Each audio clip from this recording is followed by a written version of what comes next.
CanHammer fans? We're here for a battle report. We've got Magnus, the big sexy beast himself, along with some other demons, the flying circus, trapeze artists and whatnot, going up against some Tau. So I'm joined today by the one and only Chris Haynes. How's it going? So Chris, walk us through your list here.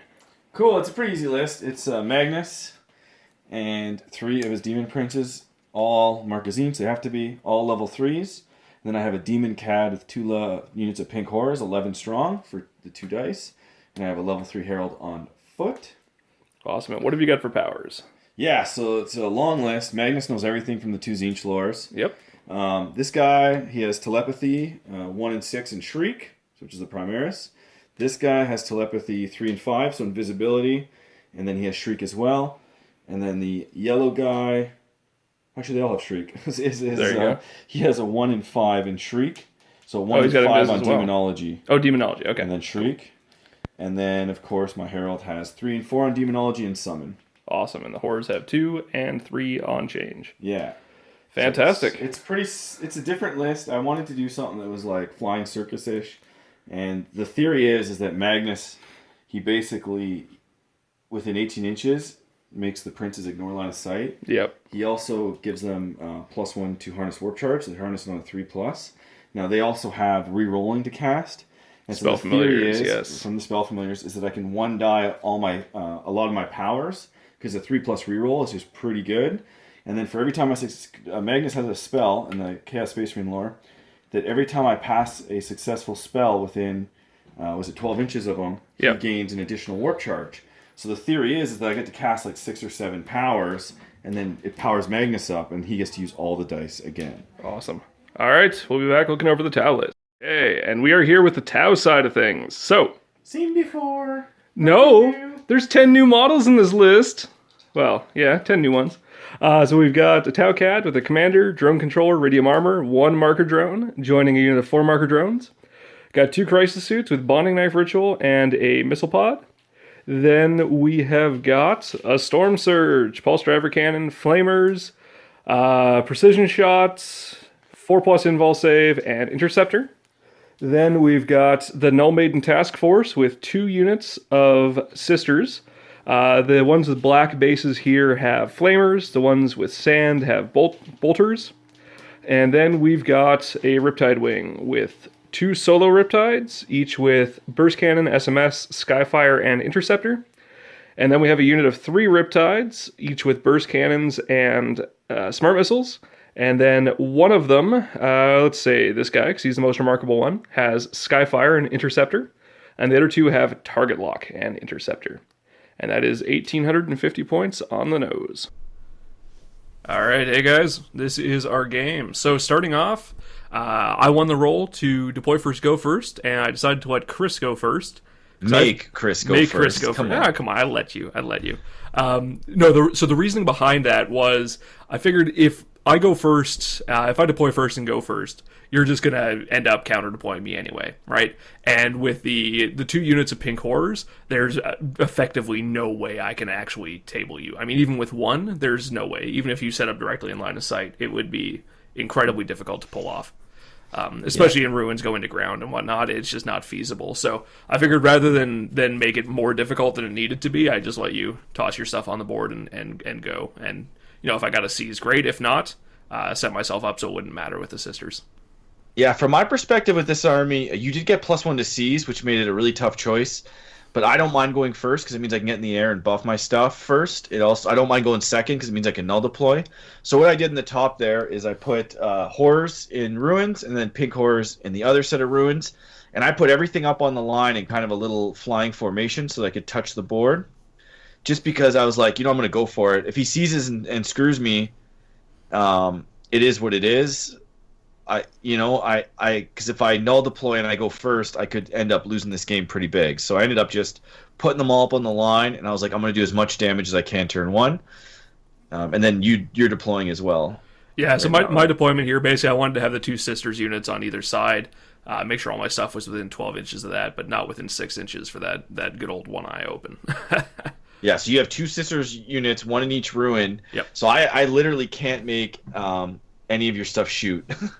Yeah, exactly. That's the key thing with this. So it was all measured out, and it's split across multiple levels. I tried to spread them out so the beam weapons wouldn't hurt them too much when they hit. But we'll see how that goes here in your turn 1. So your Maelstrom objectives here, you had 2 and 4, which I think was hold objective 2 and kill units. Yeah, which was good for me. Now I did decide to abandon kill a unit. You'll see in a second. I will kind of like. I could have guaranteed a unit kill, but then it would have meant that all my princes and all my Magnus would have been right in the middle of the Tau line, which I think is very dangerous. So instead, I opted to kind of jump in the corner here, play it safe, kind of the middle of the board, and I wanted to take out those Sisters of Silence. So I just put as many beams as I could through them. I summoned the unit of Screamers, because then I can literally turbo boost over top of them, as you'll see in a second. And so my goal was kind of play it safe, keep my distance, and just take out that one Sister unit. Now, as you'll see at the end of the turn, I also summoned over here to guarantee that objective and kind of give Logan some bait as well. Because I was banking on him not rolling kill unit. And then I also have this nice wall here to hide behind. But with Tau, you can't really hide anything. So yeah. So this is where now we're in shooting phase. I'm running all my flyers. And I turbo boosted my Screamers and killed 3 of your Sisters of Silence. Yeah. So this is going into my turn here. So Chris didn't get quite far enough. So what you're going to see coming up here is I'm basically setting myself up to take out one of his demon princes. So you got Cursed Earth off, if I remember correctly. Yes, I did. Yeah. So those demon princes are sitting, somewhat pretty. A four up is pretty solid. 3 up. 3 up. That's right, because you're doing the Zinch detachment. So 3 up rerolling 1s, but. I needed, because of how the Sisters were positioned and where that demon prince on the left is, I needed a 1-inch run to get in range to shut down the powers.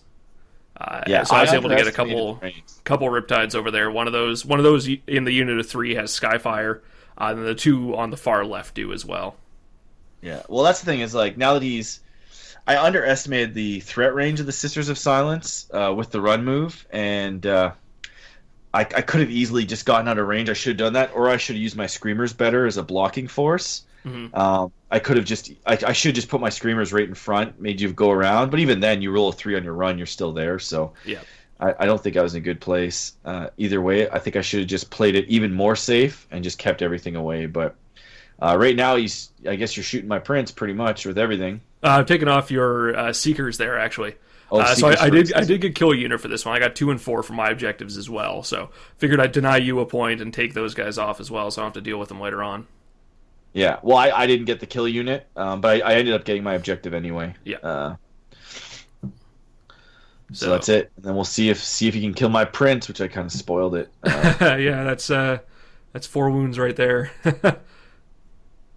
So that's done. Yeah, that's the Prince down, and then it's just jump moves really after that. I think I shot at the Screamers there as well to take them out, just so they couldn't cause any trouble for the next turn, because I had a couple of Riptides that hadn't really done anything. Yeah. So past that, it's just hopping around. I took out a couple of the pink horrors up in the top left, as you can see. So yeah, Chris ended up getting that objective as well. But fortunately, for a time anyway, it allowed me to move up to the middle, get a good amount of board control actually. Between the Riptides and the Sisters units. So there was one big mistake here, which will come back to bite me. If you can spot it, kudos to you, but we'll talk about it really soon. One thing that is in the video overlay here is you can see turn and score counters. Those were part of the stream that didn't end up working properly, so ignore those.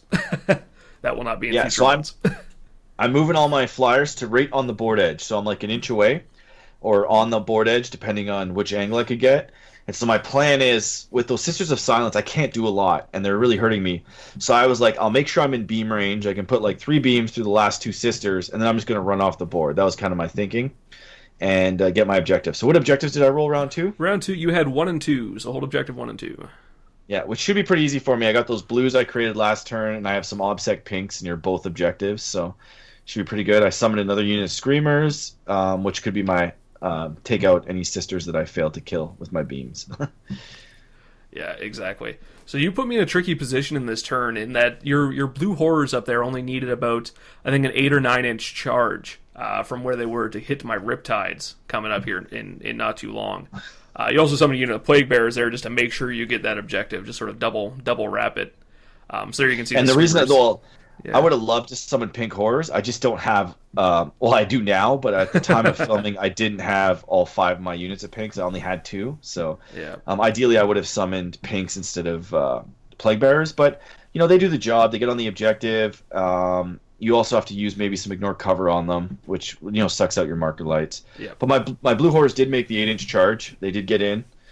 Yeah, so let's fun- talk about that for 1 second. So you think 3 Riptides overwatching, they're going to take out a lot of blue horrors. The problem is that basically that's units there to tar pit my Riptides, right? They're not going to kill anything. They're lucky if they do a wound. But the problem is, if I overwatch and kill them, I get brimstone horrors that will wind up about an inch away from me, guaranteeing you a charge. Yeah. So I think you did the smart move. You did an overwatch. I came in. You killed 2 in combat, and then I tried to do my best. I actually wanted you to kill a few more blues so I could make a nice wall there and stop your Storm Surge from charging. But my wall could only be so big. If you would have killed a few more blues, I could have actually protected them from the surge even better. But I got lucky in that you rolled a... Oh, yeah, so this is fun.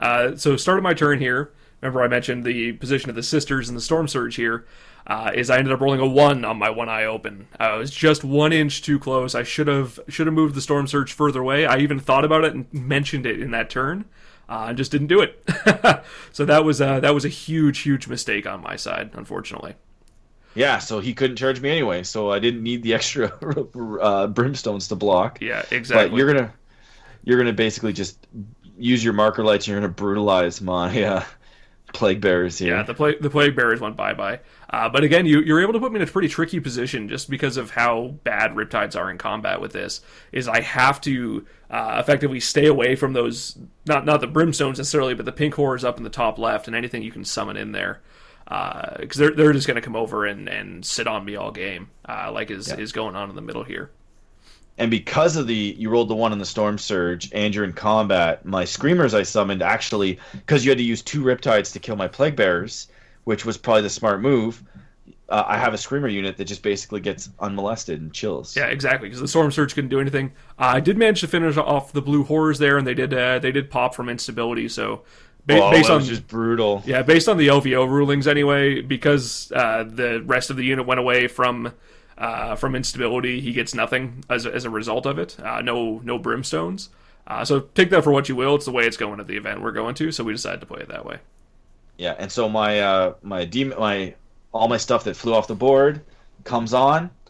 I'm trying to be cagey, keep them all within, get the Cursed Earth off, keep my save up really high, because with the 1,000 Suns, I get basically +2 invulnerable save from Cursed Earth. And I want to get Magnus up there so that he can beam as many Riptides as I can. Now, the line's a bit too long. I can't get all 3 and the Storm Surge. I can only get all 3 with my beam weapons. And Magnus does have 3 beams, so he has a good shot at taking out several Riptides if I can line them up. Yeah, he's pretty nasty. You've got the D beam, the Strength 8 AP1 beam, and a D6 +4 AP1 or AP2. Yeah, beam as well. And then I also have a lot more powers that I was casting all 5 generally, but I also have like D6, Strength 6, AP2 shots I could have used as well. I have a lot of AP2 with Magnus, and so the first D-beam goes through, kills a Riptide, and then I'm just basically trying to figure out what else to do. More beams. And one of my beams is actually 24 inches as well, so that's pretty good. Yeah, and you did manage to take out the second Riptide there as well from that unit, which is pretty big. So starting to put me on the back foot. If I remember correctly, I also screamed you. And I failed my leadership and ran away and wound up right between the Screamers and the drone unit there. Yeah, and the Screamers are going after the drones. They move 12. They're going to charge the drone commander. I have good odds at killing a few drones, and then maybe you'll run, maybe you won't, but at least I'm no longer getting marker lighted, and I really, because I gave up First Blood, I need Warlord, and I need to deny Warlord, so that's what I'm thinking right now is I need Warlord. Because I'm doing okay on Maelstrom, and I had faith that I could probably win Maelstrom, but I was like, I probably can't win objectives, but I need Warlord, so I win on bonuses, and I just need to win Maelstrom, and that's the game. That's kind of what I was going for. Yeah, exactly. And the Screamers did make the charge there. Yeah, Overwatch from the Riptide only did 1 wound to 1 Screamer, so pretty good for you. No, I actually put the Brims in first. Right, well, yeah, so I didn't get any marker light support. Yeah. Because But you the did brims get the went in. Riptide. Yeah, I did get the Riptide, though. So managed to kill off the brims. I think it ended up being basically a tie combat down at the bottom. Yeah, which is I'm okay with that. Against Tau, anything in combat's a bonus. Yeah, exactly. So you did you bring in your reserves. You brought in your deep striking 2 of your crisis teams, right? Yeah, 2 crisis suits. And you had to step away for a minute here, so this may be a little slow going down. But basically, I wanted to put 1 crisis suit on each side of the back table. 1 to force the pink horrors to go back into his deployment zone, get away from my juicy Riptides, and on the other side to try to pull one of the demon princes away from Magnus. To either force Magnus to stay on that side of the table to give that demon prince the 18-inch vision bubble, or alternatively just to separate them to make them a little bit easier targets. Yeah, and I'm kind of thinking about separating them as well because I right now I'm debating on whether or not I know it's Logan's turn, he's going to be shooting, but in my mind I'm debating whether or not I should commit. Like put Magnus right in and start just nailing the powers and just I've taken out basically the way I saw it was like 20% of his shooting. Yep. So I was hoping that I could get in there, maybe take out a few more and put Magnus in, but the Prince would die if I committed. So I was like, so if I'm going to commit Magnus, I almost want to jump the Prince away, clean up and mop up some OBSEC, and then maybe I can pull ahead. Because right now we're actually pretty close on Maelstrom. Yeah, I think at this point we turn 3. Yeah, the score was 2-2. Going into my turn here, so it was still pretty tight. As far as shooting went this turn, it was just killing off a couple of the horrors, which ends up, of course, getting a bunch of blues that Chris is going to toss behind that wall there. Yeah. Actually, I got a lot of blues. That's so gross. Well, yeah, it killed off the whole unit of like 11 horrors.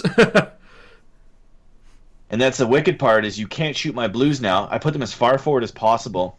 And so if Logan shoots my blues, I'm putting brimstones even closer to his riptides. Yep. So it's like you almost can't shoot them because then in my turn I'm getting like an automatic charge with like 10 brimstones right into you. Yeah, exactly. And there's decent odds I kill a bunch of the brimstones in Overwatch, but then there's still the blues that are coming in right after. Yeah. And the wicked part about me losing my pinks is now I can summon a new unit. Yes, very true. So what do we got going on here? This is, the end of my turn, just doing jump moves and whatnot. Yeah, so in your next turn, what they can't see is basically on the back board edge, he has both of his crisis teams. The one that went in the ruin actually took a wound. So I have my Demon Prince, the blue one there, and I'm like, I can just fly over this dude and kill him, and then I don't need to waste dice on him, but if I need to, I can scream him, take him off. And my pink unit on the objective there, some of the blues, because he killed some of them, so I had blues in the objective, I'm kind of moving them forward to maybe charge a Storm Surge if I need to. I don't know why I was thinking that, but I was like, it might be a good idea to tie him down. And then I was like, but they can hold the objective, and my pinks can go back and assault the other crisis suit and just tie him down. And that's what I'm basically thinking right now. If I can tie down and kill all his OBSEC, he's down to basically 4 scoring units, and there's 4 objectives, so I should be able to maybe win objectives as well. Yeah, so now I'm just unloading my damage right now. As best I can in my psychic phase. Yeah, I think you get one of my riptides down to 1 wound here. And up at the top, you do, I think, end up getting that charge. Well, obviously, it's like a 2-inch charge. Getting the charge for the pink horrors into the crisis suit. And that demon prince up there just run off the board after vector striking the crisis suit. Yeah, I didn't need to scream him, so I just said, after my psychic phase, he'll leave the board, and that's it.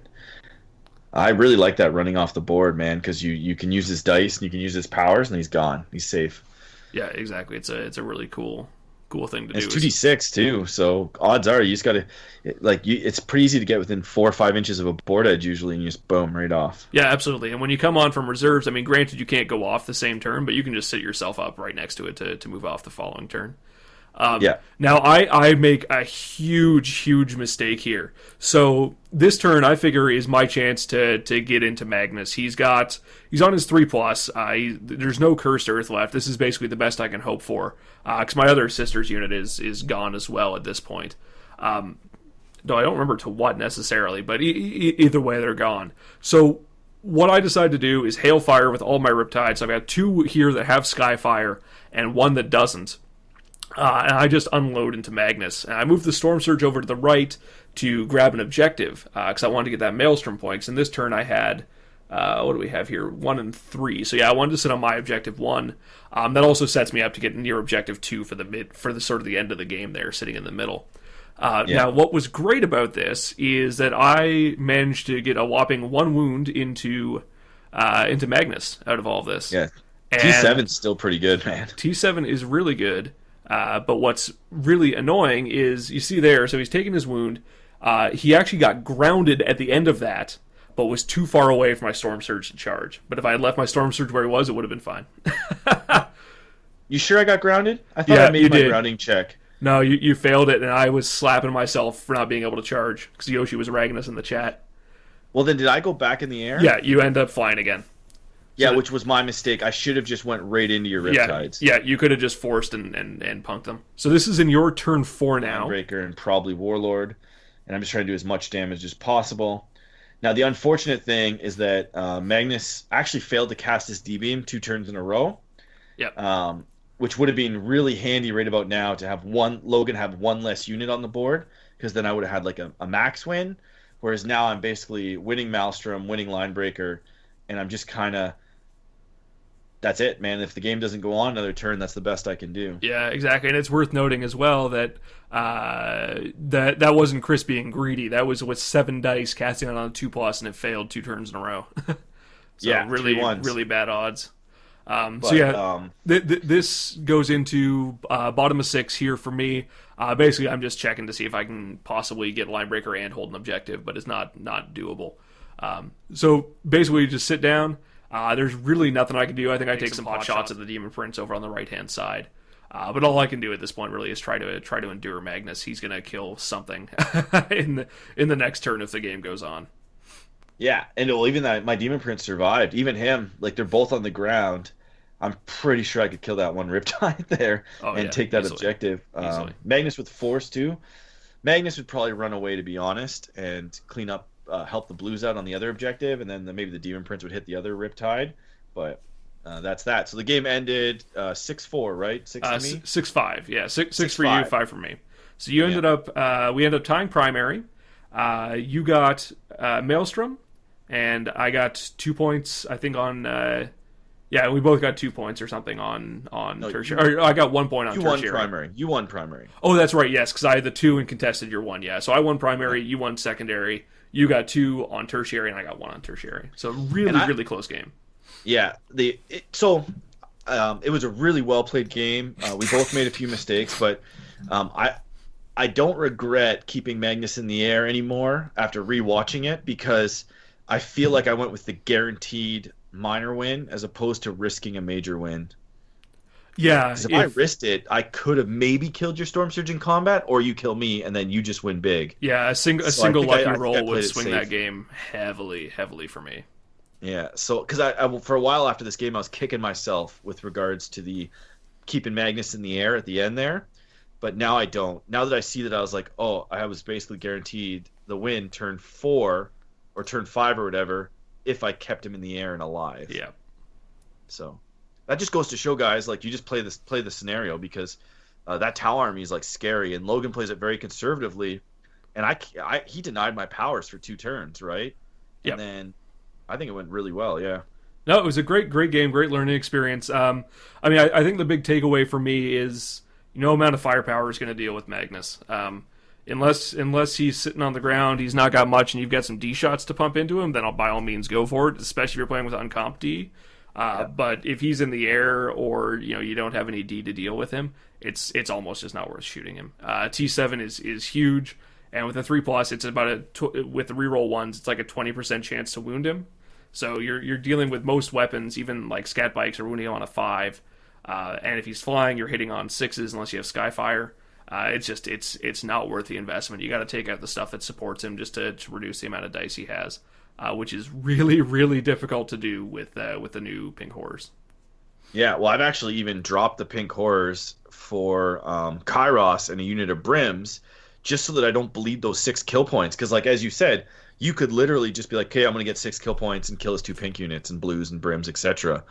Whereas I wanted to mitigate that to force you to shoot my flyers in that kind of scenario. And then I can always just summon pinks, right? Like I could have summoned easily 4 units of pinks that game instead of all the other stuff that I summoned, and they would have been better in every way. Yeah, absolutely. I think the change to your list is a good one. You lose a little bit of board presence at the start, but you wind up with the ability to summon anything you need with that many possible rolls on demonology, that many warp dice, and that much durability. Yeah. Well, you just even the signature, like it's the fact that you put the pinks on the objectives. You can bubble wrap it, so like even warp spires can't get in, and then the warp spire player goes, okay, I'm going to shoot your pinks, wipes them out. I place the blues, you still can't get within range of the objective, or storm surges and things like that. Like storm surges literally can't come close. Like if they're within objective range, shooting my pinks, my blues are going to hit them the next turn, right? Yeah, and that's a good thing to note for anybody who hasn't realized this. Maybe is there is no restriction on charging with units that get split. They're not arriving by deep strike. They're not arriving from reserves. They're not infiltrating. None of that stuff. So if you're overwatching a unit, the unit that pops up from it can now charge you and be even closer. If you've got units that are splitting from you shooting at them, those units can charge you in the subsequent turn as well. It makes them have a pretty obscene threat range, actually. And unrelated to my list, because I don't do this, what you could do and what you could see is 20 pinks deep striking right in front of like a Tau army. With the Locus of Creation. Oh yeah. He's going to deep strike in front of you, and then you're going to be like, oh, I'm going to intercept your pinks and just murder them. And as long as he makes a couple lucky lookout sirs on his herald, or he puts his herald at the very back, once all the pinks are wiped out, he has 80 blues 6 inches closer to you, and then he's going to charge your Tau line and tie you up for the whole game. On that turn that they come in. On that turn. That's the scariest part, is the turn you summon pinks. If they get or the turn they come in from reserves, either way, if they get shot at, they can now charge you. Yeah. It's kind of ridiculous. But even if they can't, it's just the fact they're on the objective. Yeah, but, exactly. That's it for this game. We hope you guys enjoyed that battle report. Yeah, be sure to give us any feedback you've got on the game, the lists, the format for the video. As always, you can check us out on Instagram at CanHammer_YT. You've got us here on YouTube. Check us out on Facebook, facebook.com/Warhammer. Warhammer? CanHammer. Facebook.com/CanHammer.